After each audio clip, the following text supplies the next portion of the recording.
ভাই মোহাম্মদ বুরহানুদ্দিন প্রশ্ন করেছেন, আমাকে ফেসবুকে এক ভাই লিখে পাঠিয়েছে যে 98 জন ব্যক্তিকে যদি আমি কালিমা লিখে পাঠিয়ে দিই তাহলে আমার স্বপ্ন পূরণ হবে এবং আমি পরীক্ষায় উত্তীর্ণ হব। জানার বিষয় হলো কতটুকু বাস্তবসম্মত বিষয়টি জানালে উপকৃত হব। অত্যন্ত সুন্দর একটি প্রশ্ন করেছেন ভাই। কালিমা পাঠ করলে ঈমান বৃদ্ধি পায় এবং কালিমার ওজন আল্লাহর কাছে অনেক বেশি এবং এর ফজিলত অনেক বেশি। বিশ্বনবী সাল্লাল্লাহু আলাইহি ওয়াসাল্লাম এক হাদিসের মধ্যে বলেছিলেন, হযরত মুসা আলাইহিস সালাতু ওয়াসসালাম আল্লাহকে বলেছিলেন যে আল্লাহ, আমাকে একটি পার্সোনাল জিকির দান করুন যেটি অন্য কারোর সাথে সম্পৃক্ত হবে না, শুধুমাত্র আমি জপনা করতে পারবো।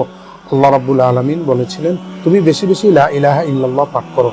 তখন তিনি বলেছেন, এটা তো সবাই জানে।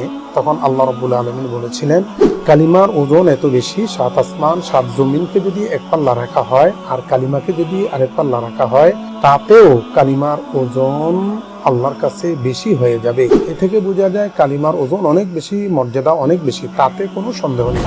কিন্তু কালিমা এইভাবে কাউকে লিখে পাঠালে স্বপ্ন পূরণ হবে কিংবা কোনো ধরনের মানস পূরণ হবে, পরীক্ষা উত্তীর্ণ হওয়া যাবে, এই ধরনের কোনো কথা কোরআন কিংবা সুন্নাহর মধ্যে পাওয়া যায় না।